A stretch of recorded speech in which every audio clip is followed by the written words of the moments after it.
Zdravo, moje ime je Ivana. Dobrodošli na VR Akademiju 2.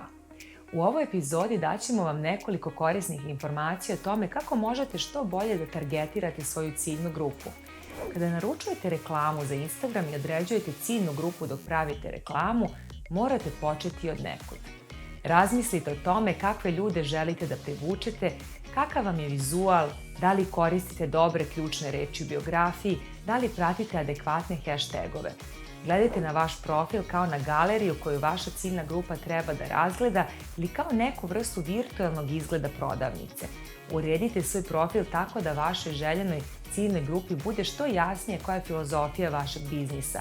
Razmišljajte o profilnoj slici, biografiji, istaknutim story postovima, kao i o prvih nekoliko objava. Koristite se ključnim rečima u biografiji ili postovima. Instagram omogućava vašoj potencijalnoj mušteriji da kada potraži određenu ključnu reč, iskoče predložene objave među kojima se može naći i vaša. Koristite i hashtagove s obzirom da su i dalje veliki deo Instagrama algoritma i da pomažu vašoj ciljnoj grupi, ali i vama.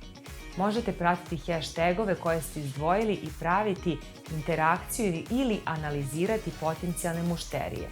Upoznajući se sa načinom na koji funkcioniše platforma i načinom na koji je ljudi koriste, lakše ćete odrediti ciljnu grupu.